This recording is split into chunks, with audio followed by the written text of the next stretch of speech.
سلام، به بورد گیم تراپی خوش اومدید. نیما مسخدی هستم، به همراه اشکان عظیمی هستم. سلام بچه‌ها. خیلی خوشحالیم که در خدمتتون هستیم. ممنون که ما رو انتخاب کردید. خب نیما، بیا اول یه توضیح مختصری در مورد خودمون به بچه‌ها بدیم. حالا بچه‌ای که کمتر ما رو میشناسن، دوستانی که کمتر ما رو میشناسن، البته تو رو خب خیلی‌ها میشناسن به خاطر ترجمه‌ای که کردی و الان هم هنوز داری آره تو دیگه همه میشناسنت به خاطر ترجمه خوبت که یه بچه‌ها همیشه وقتی اسم مترجم میخوره نیما مسخدی دیگه خیالشون راحته برای بازی. یه توضیح بده که اول چه شکلی بازی شروع کردی بورد گیم، چه شکلی به فضای بورد گیم آشنا شدی با فضای بورد گیم. یه توضیح بده ببینیم چه جوریه. من خودم هم نمیدونم هنوز بورد نیما چه جوری با بورد گیم آشنا شده.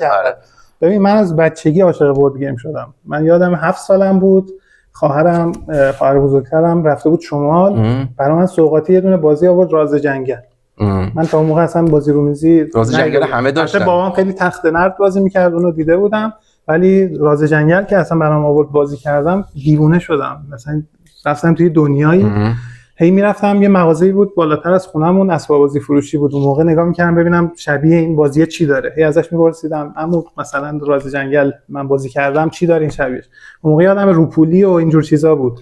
بعد بازی مثلا چیه راز دایناسورها بود، آره خیلی از این چیزا اومده بود. سرخپوستا بود، بوفالو داشت. یه دونه بازی بود اون علایالدین، نمیدونم من اونم بازی کردم. آره خیلی باحال بودش. پله‌هاش تو اینا رو هی می‌خریدم، هی می‌آوردم خونه. مامانم خیلی اعصابش خورد می‌شد، همش میگفت کاغذ میاری خونه و اینا. بعد یهو کم کم خودم شروع کردم بازی درست کردن، یعنی خودم طراحی می‌کردم. اون موقع میشستم با کاغذ و حالا مهره‌های بازی مختلفی که بود بازی درست می‌کردم، می‌بردم تو کوچه با بچه‌ها بازی می‌کردیم. من فکر کنم اولین کافه ایرانم من زدم. بازی تو طراحی می‌کردم، می‌بردم تو کوچه ازشون پول می‌گرفتم بازی کنم، بعد جایزه می‌ذاشتم. مثلا می‌گفتم برنده این خودکاره رو می‌بره، مثلا می‌اومدم بهم پول می‌دادم بازی می‌کردم. خلاص این هی پیش رفت. بعد یادم نمیاد 10 سال 11 سالم بود اینا، به شطرنج علاقه پیدا کردم.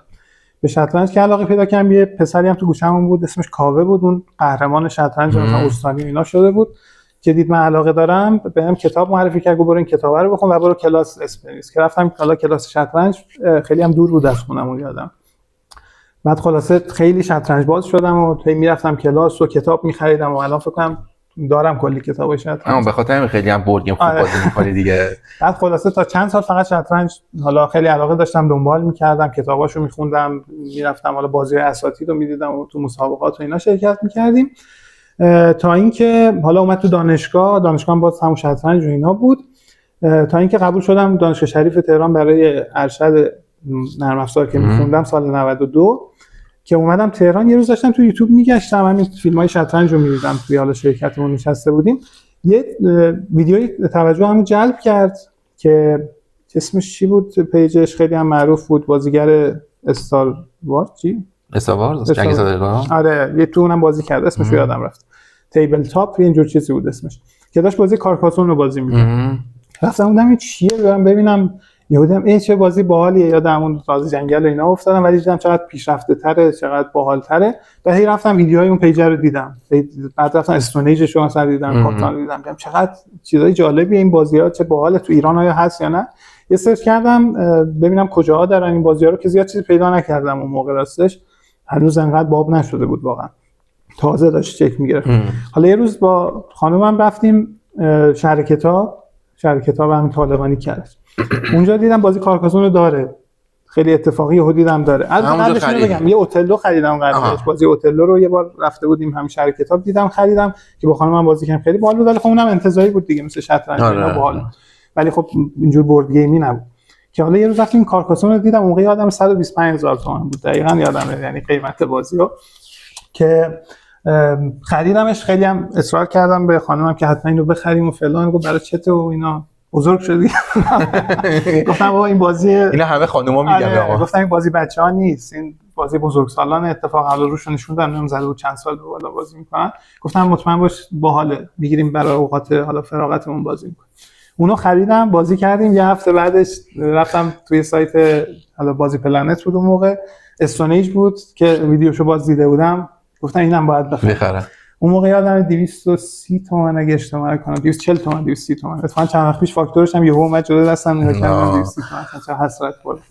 اونم خریدم. بعد دیگه دقیقاً یادم شاید یه هفته 2 هفته بعدش کاتانا خریدم اون 300 تومن دیگه روش کردم اصلا معتاد میشم، یعنی هر بازی می‌خریدم علاقه‌م بیشتر میشد، میگفتم بعد اون یکی همیشه همینه. میرفتم تو سایت ببینم دیگه حالا چی هست، میگفتم حالا این ویدیو تو یوتیوب هست ببینم اینجا اومده بازیش اون موقع میومد تقریبا حالا شروع شده بود که اونم می‌خریدم. بعد یهو دیدم عاطفه داره حساس میشه، بعد بهش گفتم بیا قفسه بگیریم برای بورد گیم، اینا داره زیاد میشه. قفسه گرفتیم و هی بورد گیم می‌خریدم چون مموار 44 رو خریدم. الان که دیگه ماشاءالله قفسات دیگه یه شلفی داره. خلاصه که اینجوری من افتادم توی دام بورد گیم و خیلی هم خوشحالم از اینکه توی دامش افتادم. یکی از بهترین تفریحات. واقعا یکی از بهترین تفریحات و الان روزی نیست که از 2 تا 2 بهتره، واقعا از 2 تا 2 بهتره.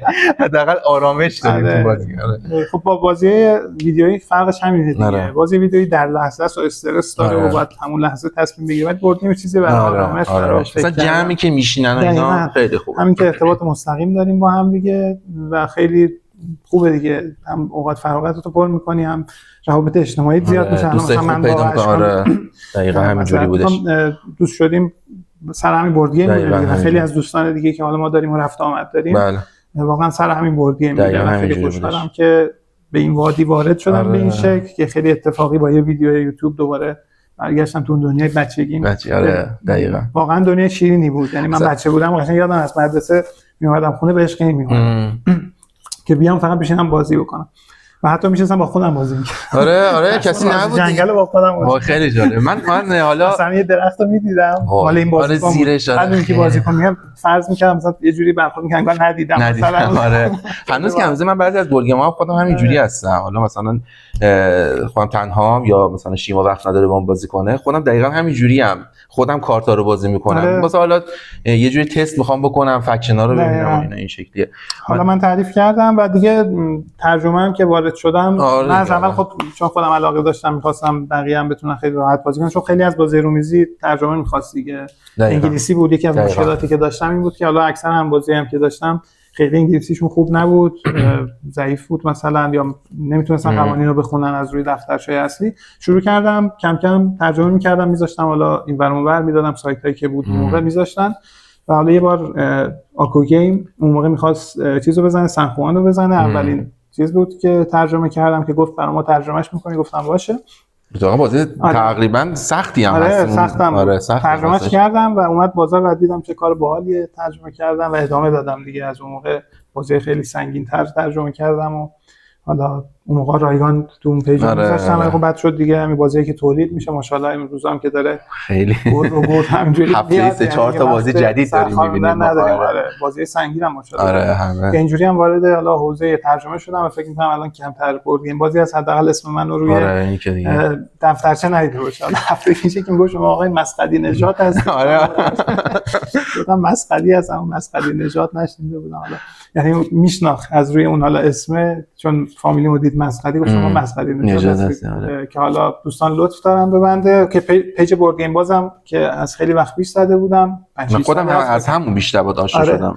که توی اون حالا معرفی بازی و اینا داشتم، ویدیوی آموزشی اونا میذاشتم و تا اینجا پیش اومدیم دیگه. البته این اواخر چون 2 سال پیش تقریبا 1 سال و نیم پیش دخترم دنیا اومد آباجان، خیلی دیگه وقت نداشتم کار بکنم. اصلا این بحث این که 1 سال که گذشته، یعنی پارسال ما می‌خواستیم این کارو انجام بدیم فقط و فقط به خاطر اینکه آقا به دنیا اومده بود و خب بالاخره شرایطش سخت بود، نیما نمیتونستش بیاد. انقدر من همش میگفتم نیما این هفته دیگه بیا دیگه حالا مثلا بحث فیلم چی میگفتی بیا بازی کنیم. آره بازی کردنش هم اصلا نمیشد، واقعا خیلی سخت بود. آره واقعا سخت با بچه یکم سخته. آره مثلا مراقبت اولش هم بود که دیگه الانم امروز من به زیر سیبیلی رد کرد اومدش دیگه. آره که حالا بعداً باید حالا باجش رو بدیم آقا همش جایی بازی بکنم. خلاصه که حالا اومدیم در خدمت اشکان عزیز هستیم که حالا معرفی میکنه خودش رو. بفهمید یکی از بازیکن‌های حرفه‌ایه که من باهاش بازی کردم. در مقابل شما ما اصلا حرفی نداریم بزنیم.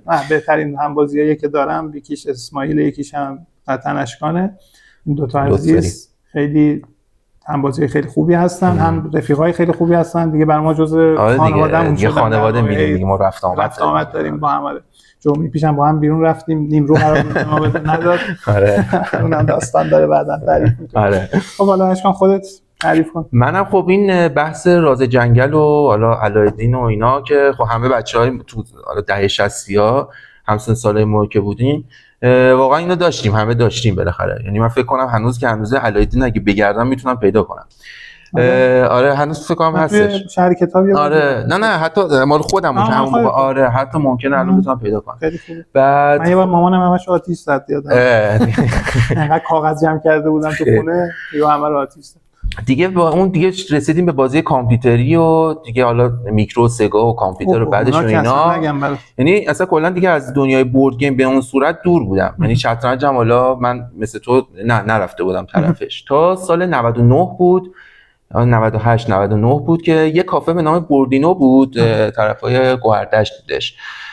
میرفتم اونجا، یه خانم آقایی بودن، زن و شوهرم بودن، خیلی بورد گیم های خوبی داشتن. یعنی من اونجا اون بلاد ریجشون خیلی یادمه. یعنی دفترچه‌شو که می‌دیدم مثلا 14 15 صفحه دفترچه انگلیسی تجربه می‌کنم. آره خیلی تعجب می‌کنم میگه چه دنیایی هست. حالا من ویدیو گیم دیده بودم، بعد می‌بینی این بازی‌ها رو با فیگوراشون و اینا اصلا کفم بریده بود. من خودم می‌بینم پارکم بازی می‌کنیم، مردمی که رد میشن میان می‌بینم نمیشه وجود داره، نمی‌دونن اینجوری. و این بده ها البته، یعنی خارج از کشور این جزء سرگرمی اصلیشونه، ولی تو ایران اصلا تعجب میکنن میبینن داری بازی میکنی، فکر میکنن بازی یعنی همون منچ و ماده. بعد فکر میکنن اصلا بازی مال بچه‌ها است مثلا. آره بعد اونجا بازی میکردم، قشنگ یادمه. فکر کنم دومین بازی که من اولیش واقعا یادم نمیاد، دومین بازی بلاد ریجشو من بازی کردم. چه زود رفتید. آره بعد خیلی جالب. اصلا خودم اصلا کلا چون آدم یه مقدار عجولی هستم، خیلی دوست داشتم سریع برم مثلا رو اصل مطلب دیگه. یعنی من فکر می‌کنم کاتان هنوز کاتان بازی نکردم من هنوز. آره خیلی از اون دسته از که اومد انداختن تو 6 متر. دقیقاً مثلا استون ایج پشت دست کسی نشستم داشته بازی می‌کرده دیدم، یعنی به اون صورت من بازی نکردم. بعد چون حالا انگلیسی من میتونستم چیز کنم، تو همون کافم به بچه‌ها که میشستم بغل دست بعضیا کارتا رو که ترجمه نمیتونست بکنه من بهش میگفتم اینطوری. اصلا بلاد من اینطوری یاد گرفتم. بعد دیگه اون کافه دیگه دوباره نرفتم، چون بچه‌ها دوستامو بردم، همسر فعلیمو اونجا بردم که دوست نداشت زیاد بورد گیم اون زمان. دوستامو بردم زیاد دوست نداشتن دیگه، دور شدم. فعلی تو همسر فعلی اون موقع دوست داشتم. نه زمانی که اون موقع دوست آقا دیگه سیتی رو نگید. منظورم که اون موقع دوست بودم باش. اینجوری گفتم همسر قبلی. نه منظورم که آره بعد گفتم آره. به نظر که اون موقع باش دوست بودم، الان همسرم شده. بعد دیگه دور شدم از اون فضا. فکر کنم اونم جمع کردن چون خانومش باردار بود، یادم خودش هم سرباز بود، دکترا داشتش ولی سرباز بودش. آره بعد دیگه بازیاشم فکر میکنم برای چیز بودش، یه سری بازیاشم مال یه کسی دیگه بود. آره بعد سهراب بود. آره مال سهراب بود. آره بازی سهراب بود، اصلا اکثر بازی‌ها مال سهراب بود. دیگه دور شدم و یواش یواش رفتم دوباره همینطوری که نمیدونم چی شد، یه دفعه تو اینترنت گشتم تو دیجیکالا و اینا، اولین بازی که من خریدم چاینا تاون بودش. یعنی اصلا اون موقع نمیدونستم تعداد نفرات یعنی چی. یعنی مثلا 3 تا 5 نفر است دیگه چاینا تاون دیگه. بعد ما 2 نفر بودیم دیگه. بعد دیگه ما اینو خریدیم و نمیدونم 210 تومن بود، هم 195 تومن بود اینا. اورجینالشو خریدیم. نه چیز ایرانیش بود. نمیدونم تو همین قیمتا بود دیگه. در به در دنبال نفر سوم میگشتیم که ما باش بازی بکنیم. یعنی مثلا من و شیما بودیم، خب مثلا 2 نفر چیکار کنم؟ من چلی حواسم نبود آقا این 3 نفر است من چیز کنم دیگه. پای پدر خانومم برادر خانومم حالا خواهد تو خود بیا آره بازی کنیم و اینا. بازی کردیم. دومین بازی که من خریدم آرشیتکت بودش از آقای شین فیلیپس عزیز. البته من خودم زیاد دوست ندارم ولی نیما عاشق بازی. آره بازی شین فیلیپس من بازی کردیم و خیلی حال کردم. خدای قطعات خیلی کیفیت خوبی داشت. مال دهکده بودش اصلا. آره حالا اونم خیلی هم کیفیت اولیه‌اش آره خوب اصلا کارتاش خوب بود. آره خیلی جالب بود که یهویی اومد. آره خیلی جذاب بود دیگه. با شیما بازی می‌کردیم، بعد فامیلامون که میومدن 1-2 دفعه بازی کردیم. فکر میکنم مثلا 4 دفعه شد یا 5 دفعه مثلا شد که بازی کردیم دیگه. دیدم حال نمیکنم، یعنی نه ببخشید چون بازی بعد ریدرزشو خریدم، بعد پالادینز خریدم، بعد مثلا ریدرزشو بیشتر دوست داشتم. بعد این خریدم آرشیتکت هی واسم کمتر میشد. میگفتم با چه شکلی مثلا 20 تا کارگر بیشتر نیستش. حالا اون استراتژی خاص خودش رو بالاخره داره ولی حال نمیکردم. پالادینزشو بازی کردیم با شیمون، بعد یه دفعه با پسر من بازی کردیم 3 نفره رو زمین، یعنی واقعا کمر درد گرفتم، فکر کنم مثلا زده شدم از پالادینز به خاطر اون زمین بازی کردنش. آره خیلی سخت بود. بعد واقعا وسطاش برام فرسایشی بود. دیگه یواش یواش حالا گفتم دیگه آدمی وسطاش برات فرش سایشی نه. آره فرش سایشی شده دیگه، واقعا فرش سایشی. آره دیگه. بعدش دیگه یواش یواش مثلا دنبال اورجینالا اومدم دیگه. فکر میکنم البته من مثلا آندرواتر سیتیز و اینا رو همه رو دست 2 خریدم. البته نه دیگه، آره یه 2-3 تا بازی دست 2 گرفتم. بعد آرک نووا اولین بازی بود که من اورجینالش خریدم و چون از وقتی هم که معرفی شد تا بگیرمش واقعا اصلا دیوونه این بازی بودم، چون من کلا کارت محور خیلی دوست دارم دیگه. همینطور ادامه دادیم و افتادیم تو دامش شد. تا 2 سال پیش خیلی دوست داشتم تو این حوزه یه حرکتی بکنم، یعنی مثلا یه گیم پلی بسازم، چون مثلا مال همین پیجای مثل گیمینگ رولز رو نگاه می‌کردم، پاولو نگاه می‌کردم و اینا خیلی حال می‌کردم که پیشنهادش هم یاد بشم. 2 سال پیش به تو دادم، حالا به خاطر این درگیری‌ها نشدش و اینا تا دیگه. حالا البته فقط گیم پلی نیستش، خیلی چیزایی صحبت می‌کنیم. آره اینجوری شد که الانم که با نیما نزدیک 1 سال و نیمه، نزدیک 2 ساله که دیگه رفت آمد خانوادگی داریم و دیگه فقط با هم بازی می‌کنیم، یا اما اسماعیل هم هستش. حالا بچه‌ای که حالا تو بورد گیم آرنا، حالا نیما بازم از این لحاظ از من برتری داره، عاشق بورد گیم آرنا است، ولی من اصلا نمیتونم پای بورد گیم دیجیتالی بشینم. فقط این محفلش خیلی آخه دوست دارم. آره اونش هم، ولی خب اونم یه فرصتیه بشه با خارجی‌ها بازی کنم. پریشب مثلا اسکای تیم با یه آمریکایی بازی کردم، رفیق شدیم با هم. 2 ساعت با هم حرف می‌زدیم و قرار شد حالا بقیه سناریو خب این چیزاش هم جذابه.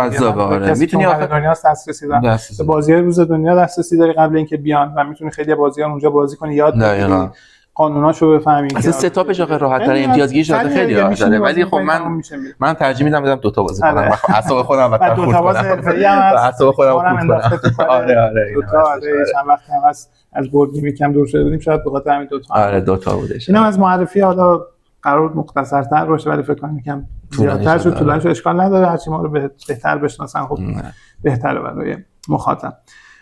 در ادامه ویدیو حالا از اهدافمون میگیم و کاری که می‌خوایم بکنیم.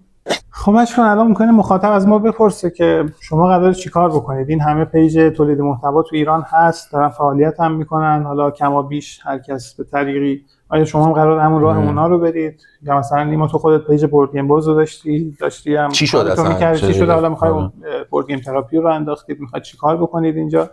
یه خورده راجع به این بیا صحبت بکنیم.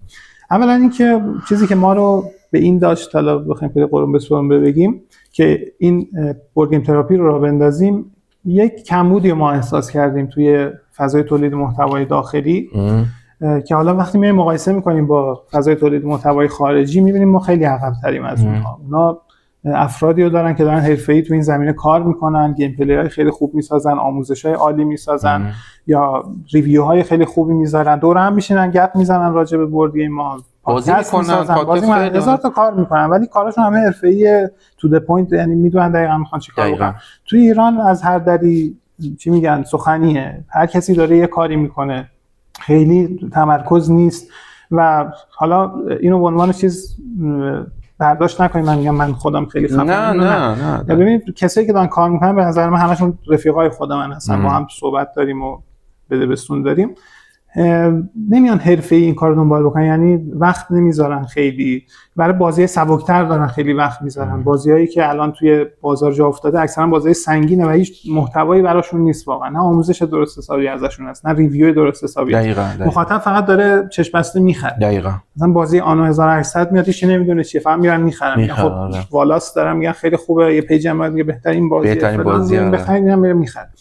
بعد میاد میشینه میبینه اصلا هیچ از بازی نمیفهمه، اصلا باب میلش نیست اینا، یا اصلا آموزششو بلد نیست، آموزشی هم که ساخته میشه براش حرفه‌ای نیست، کسی که داره آموزشش میده خودش سوار بازی نیست. من یکی از حالا چیزایی که دارم و خیلی از دوستان حالا لطف دارن به من تعریف میکنم، مثلا برای ترجمه رو که قبول میکنم میرم بازی 0 تا 100 رو یاد میگیرم، بیجیشو فرماشو مثلا میخونم، چند تا گیم پلی ازش میبینم، آموزش میبینم، خودم اگه دسترسی داشته باشم آنلاین یا خودم بازی رو داشته باشم میشینم بازی میکنم با بچه‌ها. به قولی سوار میشم اول به بازی که خودم باید بلد باشم، نه اینکه وقتی دارم آموزش میدم هی برم به دفترچه‌م رجوع بکنم، هی بگم اینجاش چی بود اونجاش چی بود، یا مخاطب اصلا زده بکنم از بازی با اون آموزشی که دارم میدم، چون مخاطب میبینه من تسلط ندارم دارم از هر دری سخن میگم و آموزش دادن بورد گیم به نظر من هنره خیلی قبول. یعنی دقیقاً این درس رو که یه معلم خیلی خوب درس میده تو عالی یاد میگیری، یه معلم دیگه میبینی یه جوری درس میده چی نمیفهمی. اینم همونه. الان حتی پیجای خارجی هم یکیشون میبینی خیلی خوب آموزش میده، یکیشون یه جوری آموزش میده چیزی از بازی نمیفهمه. اصلا رادنی اسمیت واقعا جوری که آموزش میده من علاقه‌مند میشم. آره یا پاول خودش حتی خود گیمینگ رولز همون پاول هم بعضی وقتا اگه دقت کرده باشی، همین من آخرین چیزی که داشتم نگاه می‌کردم مال بازی ستی بودش. اصلا دوستش داشت توضیح میداد، خودش اصلا توضیح نمیداد، یعنی اون مسلط بود اون داشت توضیح میداد. خیلی جالب بود. ما همین کار خودمون می‌خوایم بکنیم، ولی یه وقت هست می‌بینی بازی دوستت مثلا مسلطه، خب اونو میادی توضیح تو وسطش حالا کمکش می‌کنی. لازم نیست همه چی خودمون انجام بدیم یا بگیم من همه کارم مثلا اینجا. نه، خلاصه هدف ما اینه که اینجا محتوای متفاوتی تولید بکنیم نسبت به اون چیزهایی که قبلا داشتیم. مخصوصا گیم پلی، چون به نظر من هیچ چیزی مثل گیم پلی نمیتونه تو رو متقاعد بکنه این بازی به دردت میخوره. یعنی حتی آموزش دیدن هم شما رو نمیتونه متقاعد بکنه. آموزش رو میبینی هنوز توی عمل اون مکانیزما رو ندیدی. مثلا مخصوصا بازی مثلا لاستردام مثلا یا همین بازی مثل برس و اینا، تو وقتی فقط بهت میگن این کارها رو میتونی بکنی تو نوبتت، مکانیزمو داری میبینی. خب بعد تو فکرت میگی خب اینا الان در کنار هم چه شکلی میشه؟ قرار اینا باهاش کاری که میکنم آیا لذت بخشه یا نه؟ مثلا من تو برس میگم میتونی اینجا صنعت بسازی. مثلا صنعت رو چرا داری میسازی؟ قراره باهاش چیکار کنی؟ توی بازی چقدر رقابت هست؟ اینا مثلا تو آموزش مشخص نیست، فقط تو گیم پلی شما میتونید اینا رو ببینید. مثلا 1800 تو اگه فقط به 7 8 تا اکشنش رو بگی مثلا به درد نمیخوره. مثلا داری نمیفهمی بازی چیه. چون اصلا تو بازی خیلی بدبستون داره، خیلی اینکه الان من این صنعت رو بسازم که اونو تولید کنم، اونو اون کارو بکنم، بخره من از اون بگم من زودتر این صنعت اینها فقط تو گیم پلی دیده میشه. و تا شما گیم پلی نبینی عمرن بتونی بفهمی این بازی چیه. بازی رو میخری فقط میفهمی هیچی هم ازش نمیدونی. اصلا بعدن یه خوبی که داره اینی که شما گیم پلی یه بازی رو ببینی تازه بیشتر متوجه میشی که این بازی رو میخوای بخری یا نمیخوای بخری. خیلی مهمه. اینه که حالا مخاطب اینا رو در عمل ببینه. سعی کنیم بیشتر گیم پلی بسازیم، نقد بعد از گیم پلی داشته باشیم، نظرات شخصیمون رو بگیم اگه خوشمون اومده بعدمون اومده، فارغ از اینکه حالا بازی چیه بریم صحبت بکنیم دیگه راجبش، بگیم آقا من نظر مثبتم مثلا راجبش اینه، نظرات منفیم اینه، تم بازی و آرت بازی و کامپوننت های بازی رو آره حتما دوستان دیگه‌ای که حالا میشناسیم رو بیاریم، سعی بکنیم اکثر بازی‌های روز دنیا، بازیایی که داریم حالا خودمون و کمتر شناخته شده است، مخصوصا این کمتر شناخته شده که حتی اگه تولید کننده‌ها اون ویدیوها رو ببینن ترغیب شن که حالا اگه میخوان تولید بکنن آره چی رو میخوان تولید بکنن، یا بازی که تولید میشه حالا به دستمون برسه بتونیم براتون گیم پلی ازش بگیریم. یه چیزی هم که همینجا بیاد تکلیف مشخص کنیم، ما نمیخوایم وارد حاشیه بشیم. آره بررسی کیفیه، نمیدونم کارتش 300 گرمه، نمیدونم جعبهش کجه، اینا اصلا کار نداریم، تایلش نمیدونم راسته، اینا ما اصلا نداریم. خب ما این دوستانی دارن این کار چیزو انجام میدن، دستشون هم درد نکنه، حالا اونم میخوان ادامه بدن دمشون گرم، میتونید به اونم مراجعه کنید. یه سری هم پیجای حالا کانال تلگرامی رو خود دوستانی که بازی‌ها رو می‌خرن یا نظرشون رو میگن این کارتش اینجوریه، میتونید به اونا مراجعه بکنید ببینید. ما می‌خوایم فقط توجهمون رو بزنیم روی اصل مطلب، گیم پلی بیشتر رو گیم پلی ما بررسی بازی‌ها. حالا تو بی جی جی چه بازیایی داره جدیدا، یا شاید بازی خودمون هم نداریم ولی مثلا من ویدیو رو سعی می‌کنیم که این کارو پادکست می‌سازیم راجع بهش، میایم دور هم صحبت می‌کنیم راجع بهش. یه روزای شاید همینجوری بریم بی جی جی رو بیاریم بالا با هم دیگه اصلا بی جی جی رو نگاه بکنیم، بازی چیه بریم مثلا بخونیم با هم دیگه بخونیم مثلا یه اطلاعات بدیم مثلا به بچه‌ها، محتوای متفاوتی باشه که حالا شما ندیدید، مثلا همین بی جی جی گشتن تا کسی آره بریم ببینیم مثلا اصلا بخش مختلف بی جی جی رو به بچه‌ها نشون بدیم، خیلی بلد نیستن با بی جی جی کار بکنن که اصلا معنی این چیزایی که اینجا نوشته چیه، آره چجوری بفهمیم این بازی نظرات مثبت راجبش چیه، منفی راجبش چیه، همه اینا رو میتونیم توضیح بدیم توی سایت‌های مثل بورد گیم آرنا اینا بگردیم اونا رو یاد بگیریم. اصلا بازی تو خود آرنا هم میتونیم اصلا به صورت اسکرین ریکوردر کنیم، بازی که اصلا نداریم این کارا میتونیم مثلا بکنیم، تی تی اس مثلا میتونیم کارش انجام بدیم. این خلاصه که حالا جمع‌بندی بکنیم، سعیمون بر اینه که محتوای متفاوتی به شما ارائه بدیم. امیدواریم شما هم ما رو حمایت بکنید، هر روز بتونیم بازی‌های بهتری تهیه بکنیم. حالا کیفیت اصلا اگه پیشنهادی هم پیشنهادی هم دارن آقا این بازی رو معرفی کنیم این بازی گیم پلی این بازی رو بذاریم. هم نظر می‌کنم هم پشتیبانی می‌کنیم که بتونید کمکمون بکنید. حالا ما هم توی دنیای حالا تولید محتوا یه حرفی برای گفتن داشته باشیم که بقیه هم حتی بتونن ادامه بدن این راهی که ما می‌خوایم شروع بکنیم. هر روزم با کیفیت‌تر بکنیم، با حمایت بچه‌ها با کیفیت‌تر بشه. چون وقتی کسی فعالیت نمی‌کنه، فعالیت درست و خوب، کسی که دارن فعالیت می‌کنن فکر می‌کنن خیلی پرفکته، ولی کافیه یک محتوای خوب بیاد، فرق اون محتوا یهو میزنه بیرون. یعنی کسایی که حالا ضعیف‌تر دارن کار می‌کنن که همشون هم محترمن و دستشون هم درد نکنه که حداقل دارن این کارو می‌کنن، ولی وقتی محتوای خوب میاد یهو اون فرق مشخص میشه دیگه، اونا میان دنبال رو میشن. ولی تا وقتی کسی فعالیت نکنه میگه خب همین خوبه دیگه، همین که هست. حتی حالا یه موضوعی که من خیلی اعتقاد دارم بهش، یعنی تو خود زندگی من اینا خیلی انجامش میدم، این که اصلا واقعا همونطور که نیما گفتش اصلا کاری به کسی نداریم ما. هر کی کار خودشو داره، سیستم خودشو داره. من سعی میکنم تو این کاری که الان دارم میکنم بهترین باشم. فقط همینش برام مهمه و سعی میکنم. چون حالا ما حالا نیما چون با تولید کننده خیلی در ارتباط و من و نیما میگم خیلی دوستایی داریم که همه تو حوزه حالا کافه دارن، نمیدونم تو فروشگاه دارن کلی، یعنی میدونیم. منظورم اینه که یه جوری دستمون هستش که کی چی رو میخواد. نظر غالب در مورد بورد گیم توی الان جامعه چیه؟ سنگین باز شدن، همون سبک بازن، خانوادگی دوست دارن، بچه‌ها مثلا میرن کافه چی بیشتر دوست دارن. اینا رو یه مقداری حالا ما یعنی میدونیم چی به چیه و از همینا میتونیم استفاده کنیم برای تولید محتوا.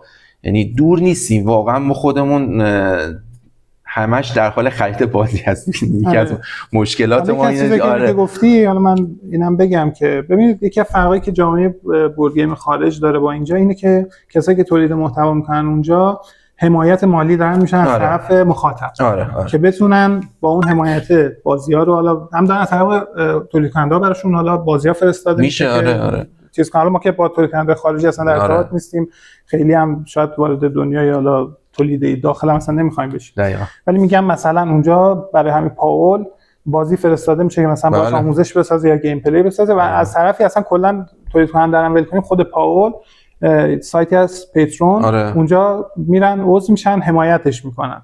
هر کی هر چقدر دوست داره حمایتش میکنه که این بتونه کارشو ادامه بده. بحثی نیست میخواد پول از این راه دراره، شاید اصلا عشقشه، اون پولی در میاد اصلا قابل مقایسه با اون زحمتی که داره میکشه نیست، ولی بحثی اینه که دارن حمایت میکنن که اون ادامه بده به این کار. چون به قول من عاشق چه شب اینا که نیست بشینه 24 ساعت مثلا براشون تولید. آخه اصلا واقعیتش ما اصلا شغل مختلف داریم، یعنی واقعا من زور میتونیم وقت بذاریم. منظور اینه که ما روی حمایت شما همه جوری میخوایم حساب بکنیم و اگه بشه اصلا اینو نهادینه بکنیم که مخاطب باید حمایت بکنه از کسی که داره تولید محتوا میکنه به هر طریقی، معنوی مادی فرق نمیکنه، که اون بتونه ادامه بده، انگیزه‌شو داشته باشه. ما اصلا از این راه نمیخوایم امرار معاش، منظورم نمیخوایم. ولی وقتی که حمایت نباشه ما نمیتونیم بازی تهیه بکنیم برای تولید محتوا، نمیتونیم تجهیزات رو ارتقا بدیم. این چیزا هم باید نهادینه بشه که آقا من دارم از این محتوا استفاده میکنم، باید در قبالش کمکی هم بکنم که این بتونه ادامه بده این کارو که شروع کرده. خب بازم تاکید میکنم مثلا راه امرار معاش ما یه چیز دیگه است. من مثلا مهندس نرم افزارم، پولی که دارم از اون راه در میارم مثلا قابل مقایسه با این حتی ترجمه و این چیزا اصلا نیست. من اون ترجمه رو دارم تفریحی انجام میدم. اصلا واقعا من خودت که میدونی اصلا من کارم حالا شغل آزاده، مثلا مغازه داره، ولی چقدر اصلا وقت نمیکنیم. ما همین الان برای همین ویدیو ما الان 3 هفته است داریم برنامه‌ریزی میکنیم، یعنی نمیشه هنوز نمیشه. وسایلی که باید تهیه کنیم بهتر بشه، نورها بهتر بشه، بازیایی که می‌خریم خودشون. به قول نیما حمایت هم معنوی میشه، یعنی حمایت معنوی هم خودش برای ما خیلی دلگرمیه یه جوری. خیلی مهمه.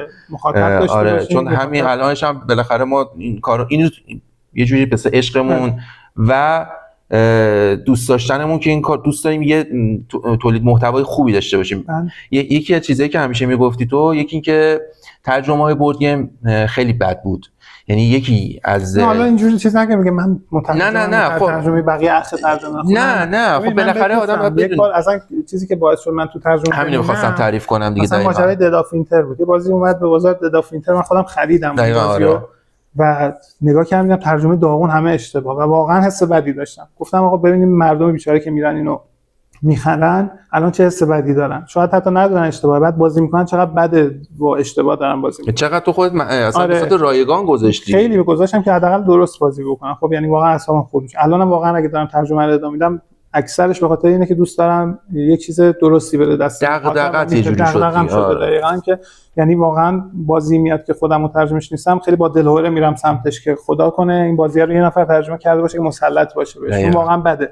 میخرم میام میبینم دیگه چه اعصاب خوردی دارن بچه‌ها توی پیجای حالا باگ میخوره. آره این چیه اون چیه. اعصابشون خورد میشه، پول دارن میدن. حقا الان بازی‌ها همه میلیونی شده. خیلی 2 میلیون میدی یه بازی میاد میبینید کلی اشتباه داره. گردن هم نمیگیره طرف مثلا. آره واقعا. خلاصه که همه جوره سعی کنید از ما حمایت بکنید. ما هم قول میدیم بهترین محتوا رو که لایق شما باشه براتون تولید بکنیم که بتونیم دور هم دیگه این صنعت رو جلو ببریم. صنعت تولید محتوا هم یک نوع صنعت میشه دیگه، جزئی از این صنعت تولید محتوا که فعلا ضعیفه واقعا و دوستانی شروع کردن دارن کار میکنن. ما هم میخوایم شروع بکنیم قوی کار بکنیم ان شاء الله. محتوایی گفتم متفاوتی سعی میکنیم داشته باشیم که به کارتون بیاد. این به کار اومدن خیلی آره. محتوا تولید میشه واقعا به کاری. اصلا خود ما حتی بازیایی که الان داریم رول بوکشو میخونیم بعد میریم یه دونه ویدیو نگاه میکنیم یه جایی انگار اشتباه، یعنی اصلا این چیزیه که همه این کارو میکنن الان حتی پیج خود خارجی. قول دادم که اگه چیزی میبینید اینجا ما سعی میکنیم وقت بذاریم چیز درستی تر، مخصوصا برای گیم پلی درست کردن بدون اشکال باشه. خود خیلی واسه همون مهمه. آره من اینکه مخاطب بعد از دیدن ویدیومون بتونه تصمیم بگیره آیا اون بازی رو به دردش میخوره اصلا. آره این آره چون واقعا دغدغه خود من همیشه بود که میگفتن ای کاش یکی بود که مثلا این بورد گیم بازی میکرد توضیح میداد که من تصمیم بگم. و خیلی خود من شده که بازیای خریدیم و بعدش دیدیم که نه حال نمیکنیم و حالا فروختیم با قیمت پایینتر هم فروختیم که رفته حالا جایگزین کردیم. ولی سعی میکنیم که این اتفاق برای کسایی که حالا یا میخوان شروع کنن یا داخلش هستن تو یعنی فضای بورد گیم این اتفاق نیفته براشون. آره ویدیو رو میبینن جذب بشه نظرشون به این دنیا، بگن چه باحال بیان سمتش. مثلا همون من که میگم اون ویدیو رو دیدم اومدم تو این دنیا، سعی می‌کنیم ویدیوهای ما همینجوری باشه، یعنی شیرینی رو داشته باشه. سعی می‌کنیم من برای افراد حرفه‌ای خوب بازی ایرانی هم پوشش بدیم. حالا ببینیم آره بازی یعنی فقط حال گیم پلیش بازی ایرانی که نه، یعنی بازی همه تولید ایرانی دیگه، حالا بازی خارجی ایرانی که نیست. ولی سعی می‌کنیم اگه تولید داخلم باشه، یعنی منظورم اینه که طراحی داخلم باشه، اون رو اونم پوشش بدیم. آره تا جایی که فقط گیم پلیش رو بازم تاکید می‌کنم. بیشتر سعی می‌کنیم وارد حاشیه هست. نه چون بازی ایرانی واقعا حاشیه هم دنبالش هست. هر بازی می‌بینی میاد یه حاشیه‌ای داره، حالا تو هم بخوای دامن بزنی به اون اینا. اصلا دو سه تا تولید کننده ها همین الان من اسم نمیبرم، همین الان دوستای ما هستن، یعنی میشناسیمشون ما کاملا. بررسی میکنیم، گیم پلی میذاریم ولی دنبال به قول نیما حاشیه نیستیم. از حالا دیگه قسمت اول داریم اینو تاکید میکنیم که یادتون باشه. ما دنبال حاشیه نیستیم، خواهشاً کسی هم حاشیه برای ما درست نکنه. آره اینا خیلی مهمه. خب خوبه برای ویدیو. آره عالی بودش. آره طولانی هم شاید شده باشه ان ولی خب خواستیم که همه چی رو با شما در میون بذاریم، خیلی خودمونی که با ما مثل راحتی داشته باشید. اگه نظری داشتید حتما برای ما بنویسید که بتونیم توی ویدیوهامون ازش استفاده بکنیم. خلاهایی که شما حس می‌کنید توی الان تولید محتوا وجود داره، بازی‌ها رو بهمون معرفی بکنید اگه حالا ما میشناختیم که هیچ چیزی نمیریم دنبالش ببینیم چی هست. و اینم حتی بگم مثلا یک عده ممکنه بازی داشته باشن کمیاب باشه، دوست داشته باشن براش تولید محتوا میتونن بازی برام ما بفرستن، اگه خواستن ما بازی میکنیم دوباره براشون برمیگردیم. مشکلی نداره. لازم مشکلی نداریم. یه بازی هست یه موقع ما داریم یه موقع نداریم. اگه داشتید و دوست داشتید براش تولید محتوا بشه میتونید با ما در میون بگذارید. خود دیگه من همتون میشناسید، لذت میبریم مثلا، لذت میبریم از بازی کردن مثلا. آره برای ما میفرستید، ما بازی میکنیم، سعی و سالم خدمتتون برمیگردونیم. حرفی سخنی اگه مونده؟ نه حرفی ندارم که دستتون درد نکنه. خستم نباشی. ما خبر خسته نباشی به خودمون میگیم. آره شما خسته. ان شاءالله حالا به زودی برنامه‌مون رو اعلام می‌کنیم به چه صورت. ویدیوها دیگه سر مرتب هفتگی بیاد دیگه براتون. آره که سر یه روز مشخصی هم باشه که همه بدونن که چه شکلی ویدیو بیاد. چاکر. قربون شما. خداحافظ.